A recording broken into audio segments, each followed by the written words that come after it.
Like, what is Jesus all about? What does this life look like? And so it is just such a joy for me to get to be here with you guys.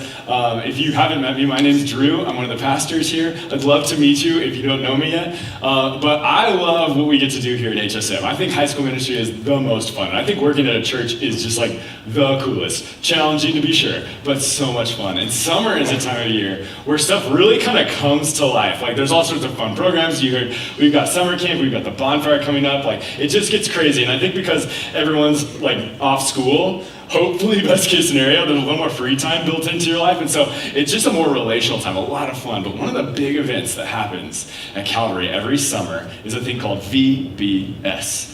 Has anyone ever heard of VBS? It's Vacation Bible School. Actually, quick raise of hands. If you've ever been to a, like if you came as a kid or if you volunteered with VBS, just hands in the air real quick. Awesome, cool. So a lot of you guys know. If you don't know what VBS is, it stands for Vacation Bible School. And basically what that is 1 week out of the summer, all of these elementary school kids invade our campus. Like this year we had 700 elementary school kids here throughout the week. And it's like a day camp for a week of summer, and it's nuts, and it's so much fun, and I've done it for a couple of years, and it's always just like the sweetest change of pace. Like, most of my world in high school ministry is with you guys, and I love it. I'm here for a reason, but it's always so funny to go and like see a different group of people and just like how ministry to them interacts.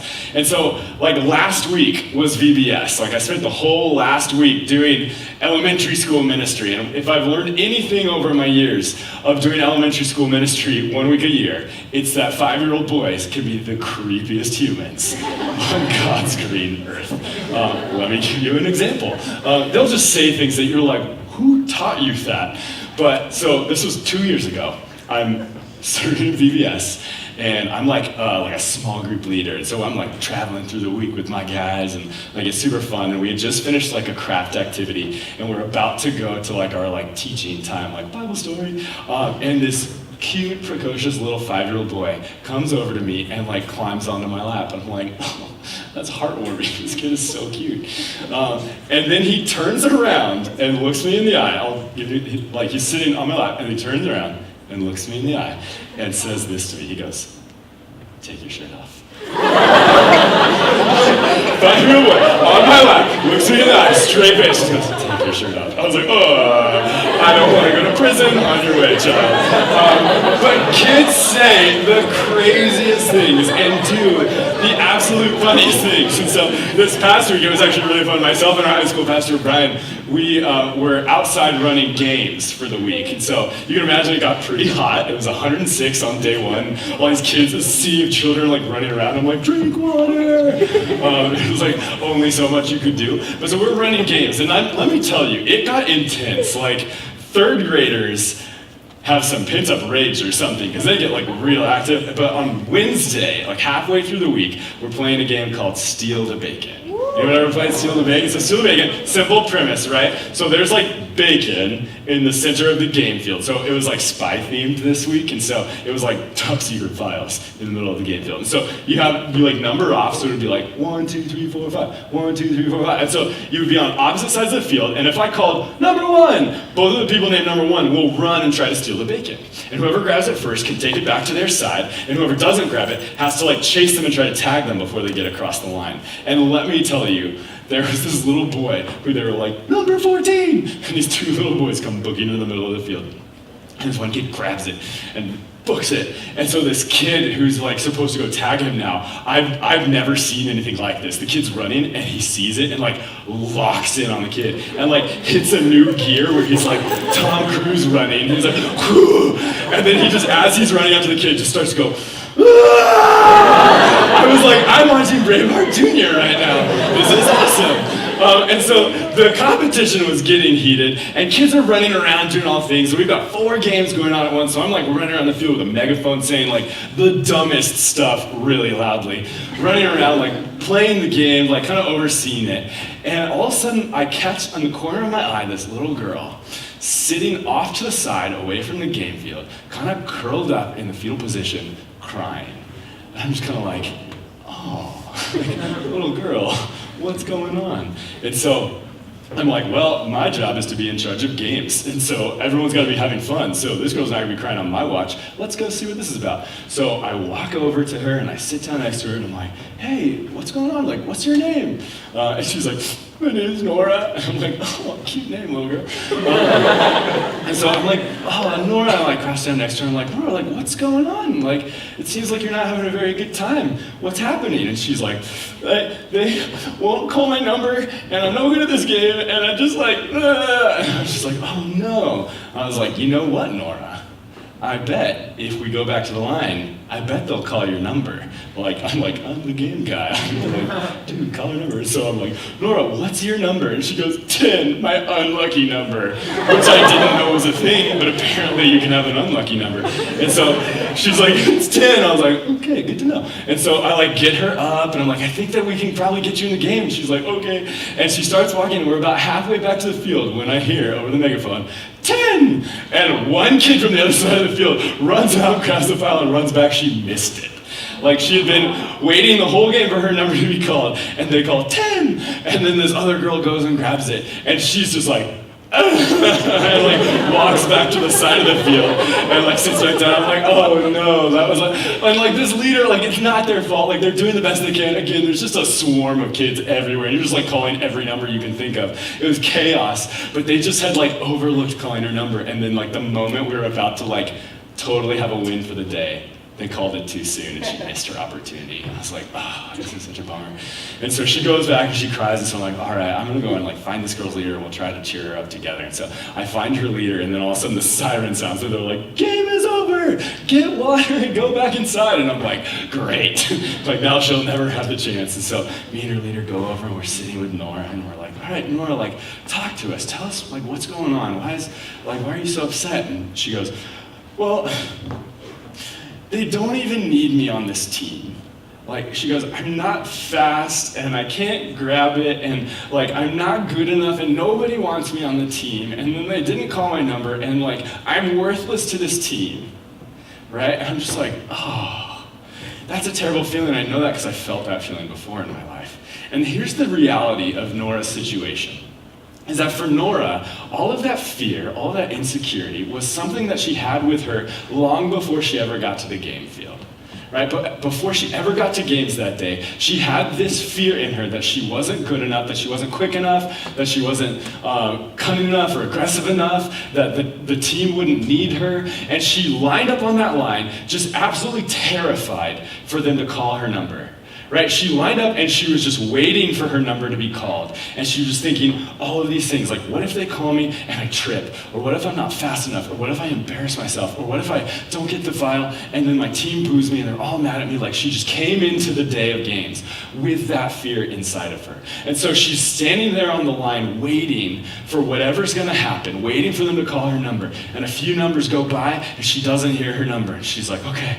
And then she's still feared, she's still afraid, she's still waiting. A few more numbers go by and they don't call her number. And then a few more, and pretty soon it settles in on her that from her perspective, they're never gonna call my number.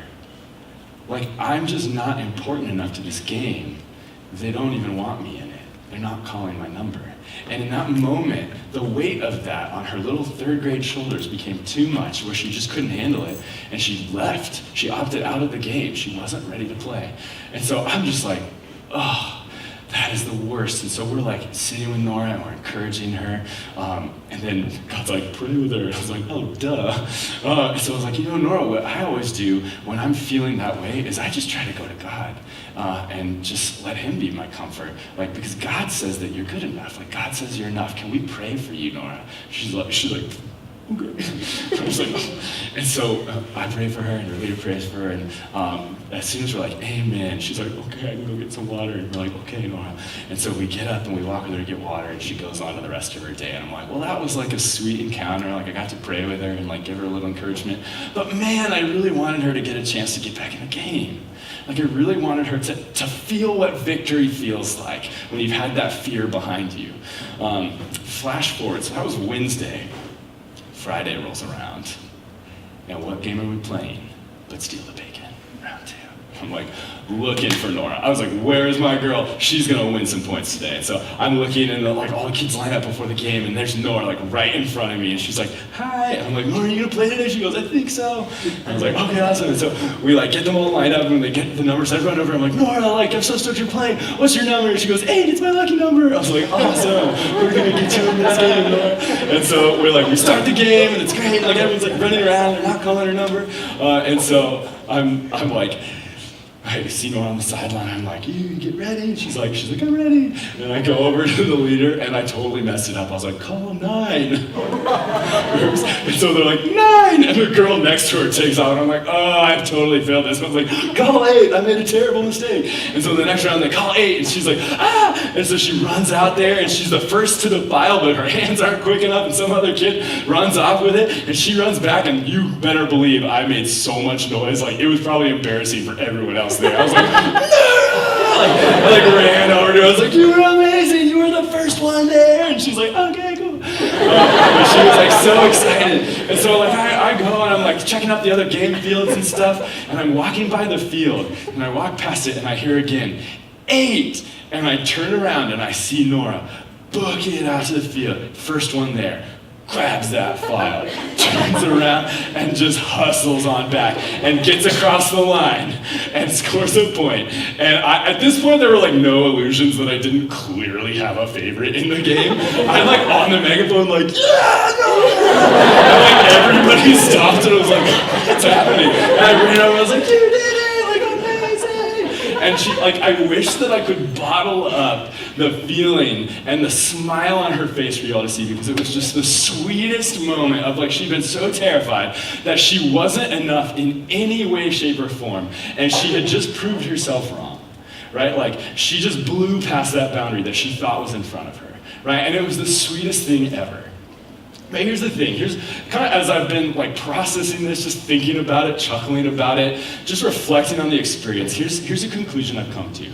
I think if we're honest with ourselves, a lot of us, like specific people in the room tonight even, a lot of us approach our faith the way that Nora approached that game.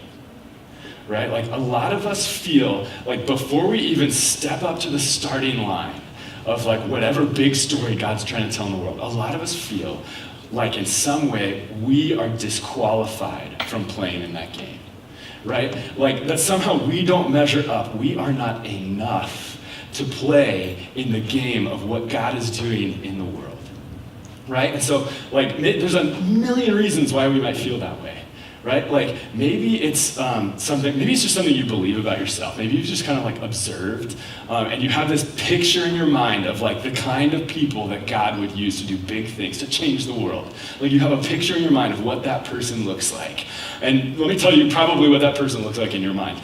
That person is probably really confident, really charming, maybe good looking, maybe funny, maybe just like everybody just naturally gravitates to them. Maybe just like as far as their behavior and their conduct, it seems like they have no flaw, like they've got it together, they're not struggling with anything serious. Like that's the picture of like who we think God's looking to use, right? Like that's the picture. And when we hold that up and compare ourselves to it, we never measure up.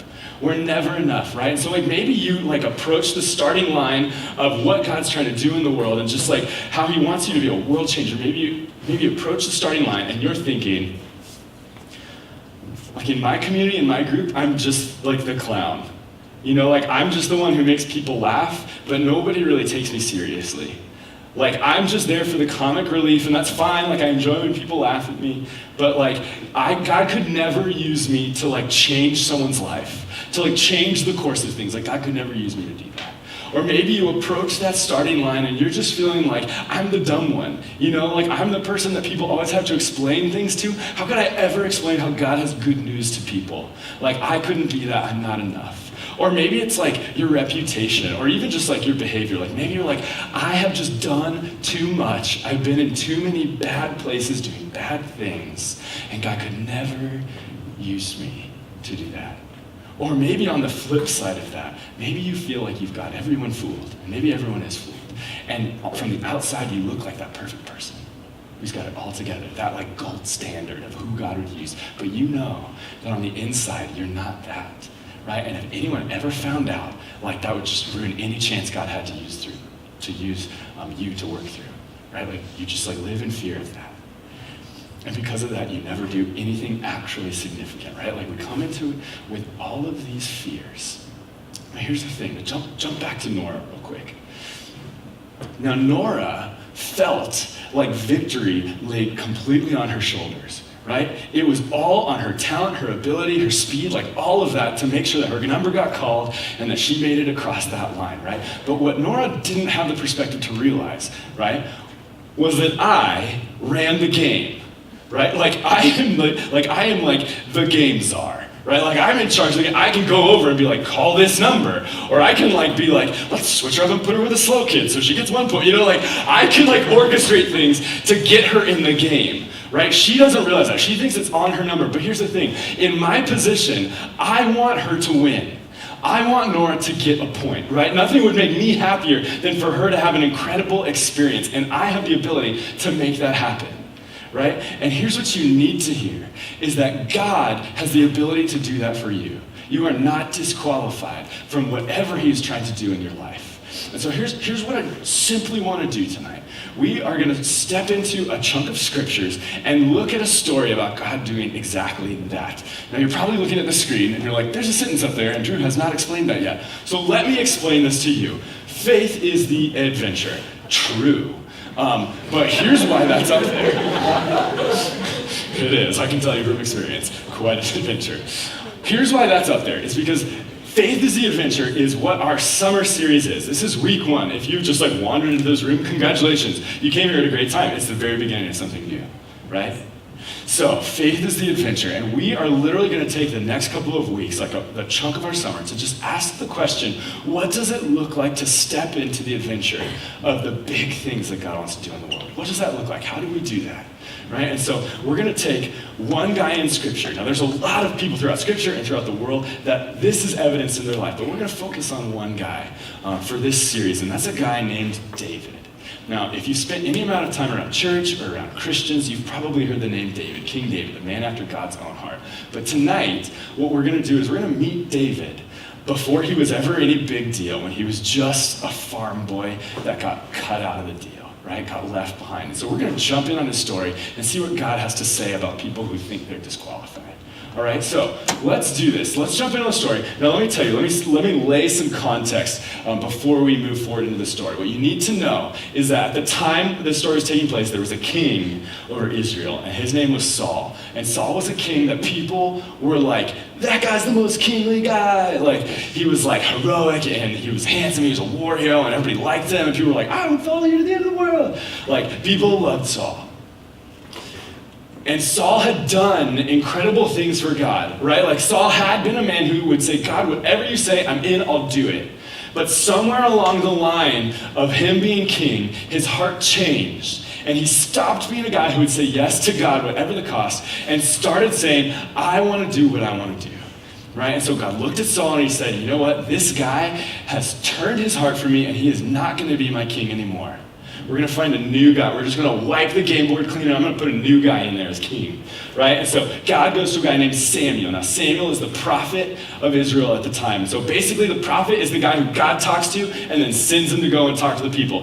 And he would have to go and say, God says, whatever God says, right? That could be good, it could be bad. Like he was the guy. He was the mouthpiece. So God goes to Samuel one day and is basically saying, Samuel, we're getting rid of Saul. He's not going to be the king anymore. And that's where we jump in on the story. So let's see what it has to say. So it says, now the Lord said to Samuel, you have mourned long enough for Saul. In other words, we get it. Everybody likes Saul. He's not the guy. Like you've been bummed about it for long enough. It's time to go and do something now. All right? He says, you've mourned long enough for Saul. I have rejected him as king of Israel. So fill your flask with oil and go to Bethlehem. Find a man named Jesse who lives there, for I have selected one of his sons to be my king. So in essence, he's saying, Saul is out, you're going on a treasure hunt, right? You're going to like a suburb of Israel called Bethlehem, and you're going to find a dude named Jesse, and it's one of his sons. He's got a bunch of sons, it's one of them. That's all I'm telling you for right now. Get your oil and go, right? And so he's like, all right, God, that's a lot of information for me to process. I have one concern. Let me voice that real quick. So here's what he says next. It says, but Samuel asked, how can I do that? If Saul hears about it, he will kill me. And here's why. What you have to remember is, at this point, the only person who knows that Saul isn't going to be king anymore is God and Samuel. Right? Those are the only people who know. So he's still on the throne. He's still in power. If Saul gets word that Samuel is going around saying, Saul's not king anymore, that's treason. Like, Saul can kill him. Right? So he's saying, all right, God, I'm hearing this plan, but I've got an issue with that because I kind of like being alive. So what are we going to do? Like, if I go and do this, he's going to kill me. So here's what God says to him. God's got a plan. He says, take a heifer. That's like a cow, bull, meat creature. It's a large, cowish thing. He says, take a heifer with you, the Lord replied, and say that you have come to make a sacrifice to the Lord. Invite Jesse to the sacrifice, and I will show you which of his sons to anoint for me. So in other words, he's saying, all right, you are going to anoint a king for us. But the reason you're going is to sacrifice a heifer, right? And it's a whole big community, event, right? That would be like if he came up here and it was like, Conejo Valley, everybody get to the park. We're going to sacrifice a bull and have a big party, right? It's a community event. So he's going to go and be like, we're going to sacrifice the bull, and then we'll have a big feast afterwards, and everyone's going to do it. And while you're there, we're going to get Jesse there, we're going to get his sons there, and I will tell you which one of them is going to be the king, and we'll anoint him, right? So Samuel's like, okay, that checks out. I dig that. And so let's see what happens next. It says, so Samuel did as the Lord instructed. When he arrived at Bethlehem, the elders of the town came trembling to meet him. What's wrong, they asked. Do you come in peace? Do you ever, have you ever had your teacher be like, I need to talk to you after class? Right? Immediately, you're like, it's something bad. What did I do? Let's go through all of my memories of what just happened. Or your mom and dad are like, hey, we need to talk tonight. And you're just like, oh no, what did I do? Or what did they find out about? I did a lot of bad things. So what do they know about? You're kind of right? So they're in that panic mode. The prophet of God comes to town, and they're like, what's wrong? What did we do this time? Is this a good visit or is this a bad visit? Let us know. And so here's what he says to them. He says, yes, Samuel replied, I have come to sacrifice to the Lord. Purify yourselves and come with me to the sacrifice. In other words, don't worry, not a bad visit, a good visit. We're having a party. And they're like, oh, great, come on in, right? And so it says, then Samuel performed the purification rite for Jesse and his sons and invited them to the sacrifice too. So basically, they go and they tell the elders of the town, we're going to have a sacrifice, right? Let everybody know, we're going to gather together, it's going to happen tonight, it's going to be awesome, party at my place, right? We're going to have a big feast afterwards, it's going to be awesome. You guys are going to love it. And so then he goes to Jesse, and he's like, Jesse, here's the deal. At the festival, you're going to bring all of your boys, and God's going to tell me which one I'm going to anoint as the new king, right? This is what's really going down. So he's like, oh, cool, awesome, I'm going to be royalty. So he ready, break, right? And they go, and then it comes time for the festival, and here's what happens. Next verse. It says, when they arrived, Samuel took one look at Eliab and thought, surely this is the Lord's anointed, right? So Jesse comes, brings his boys, first one comes up, and he's like Chris Hemsworth, right? He's like, and Samuel's like, that dude's got king written all over him. Look at those biceps, he's that guy just screams king, it's gotta be the guy, right? He's tall, and it seems like all the girls are like, Eliab, and he goes Eliab, right? He's gotta be the king, this is a natural born leader, right? That's the guy. Let's see what God has to say about Eliab. But the Lord said to Samuel, don't judge by his appearance or his height, for I have rejected him. The Lord doesn't see things the way you see them. People judge by the outward appearance, but the Lord looks at the heart. It's not Eliab, right? He might look like he fits the part, but I can see who he is, and he's not my guy. That would just be a lateral move, right? From Saul to Eliab would be the same problem. He's not the guy. Keep looking. So I was like, all right, not Eliab. So next, Eliab walks away. Let's see what happens next. It says, then Jesse told his son Abinadab to step forward and walk in front of Samuel. But Samuel said, this is not the one the Lord has chosen. Next, Jesse summoned Shemiah, but Samuel said, neither is this the one the Lord has chosen. So it's kind of this Cinderella glass slipper thing playing out in front of him. Does the kinghood fit you? No, pass. Does it fit you? No, well, not you. And so they're going down the ranks of all the sons. And literally what's happening is Jesse is assessing his sons and being like, all right, who's the most kingish? Eliab, you first. Right, no. He's like ranking his sons as this is going. He's like, you next. Let's see how this is going. And just working through his sons. Let's see what happens. In the same way, all 7 of Jesse's sons were presented to Samuel. But Samuel said to Jesse, the Lord has not chosen any of these. So for Samuel, like something's not computing here. Right? Like something's not, like God was like, Samuel, you're going to go to Jesse, it's one of his sons. And so he went to Jesse, he's like, Jesse, bring all your boys. And Jesse's like, here's my boys. And he's going through one at a time, after another, after another. And it's none of them. And so he's like, this is confounding. What's going on? And then it occurs to him, right? Like he realizes. He says, then Samuel asked, Jesse, are these all of your boys? Like, are they all here? Here's what Jesse says. He says, well, they're still the youngest, Jesse replied, but he's out in the field watching the sheep and the goats. So, like, don't miss this. This is the story that's unfolding in front of us. God sent Samuel to Jesse to say, Jesse, one of your sons is going to be king, bring them all. And Jesse goes to his sons and assesses who he thinks is most qualified to be the king. And then he looks at his youngest son, David, and he says, David, clearly it's not going to be you. So don't even bother coming. We're just going to leave you at home to watch the animals. Like, don't get your hopes up. It's not going to be you. Like, we'll go. We'll have a fun time at the feast. We'll come back and we'll let you know how it plays out. Like, wish you brothers luck. You can stay back here. Right? Left him behind. And honestly, maybe you felt that way before. Where someone's just like, thanks, but no thanks. Like, we don't need you. We can take it from here. Right? And just like to be just completely cut out of this party. Right? That is what Jesse has done to his son David. Samuel has something to say about this. Here's what he says. He goes, Jesse, send for him at once. We will not sit down to eat until he arrives. So literally, they've got the town there. They're like ready for a party, and it's getting awkward all of a sudden. And Samuel says, Jesse, go get him. This party doesn't start until he's here, like, go now. And you can imagine, like, they didn't have cars. It would take a while to go and find him. So he's like, we'll wait. Right? And Jesse's like cricket. Everyone's like, oh gosh. And Jesse's like, oh, all right, like, we'll go get him. So here's what happens. It says, so Jesse sent for him and brings him. It says, he was dark and handsome with beautiful eyes. And the Lord said, this is the one, anoint him. Now, I'm going to be completely honest with you guys for a second.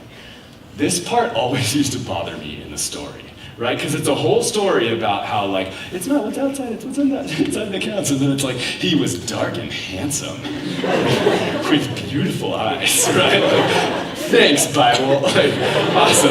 And it always used to bug me. But here's what I realized, and here's what I want you to notice, right? Don't miss this. Don't miss what it doesn't say. It doesn't say, because he was dark and handsome with beautiful eyes, this is the one, anoint him. That is not in the scripture. You will not find it in there, right? This is merely a character description, okay? Like you're reading a book, a new character is introduced. Typically they tell you what they look like so you can imagine what they're like. This is actually going to contextualize some of David's story further down the road, but that is not why he is chosen. That is not why he is anointed, right? David had a line of 7 other brothers who were hunks.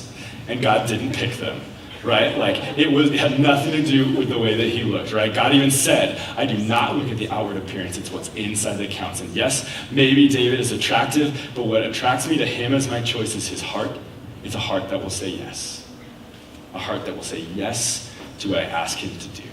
And here's what I need you guys to understand, what I want you to hear and not miss, is that whatever traits God has created you with, whatever they are, whether you like them or would rather do without them, whatever those traits are that you possess, that God put in you, God can use those. He can leverage those for his purposes if you have a heart that is willing to say yes to him, right? And that is why David was picked. Let's see how the story ends. It says, so as David stood there among his brothers, imagine how awkward that would be, by the way. Like all 7 brothers who had just been rejected in the runt is sitting there. Like, I guess I'm the king. So as David stood there among his brothers, Samuel took a flask of olive oil he had brought and anointed David with the oil. And the Spirit of the Lord came powerfully upon David from that day on. Then Samuel returned to Rama. Now here's the thing. I said this earlier, I'll say it again. We're looking at David's story, but David is not the only person who this is proven true of. That it's not about what qualifies you, it's not about how good you look on paper, or how people perceive you, or how you even perceive yourself. It is not about that. It is about having a heart that is willing and able to say yes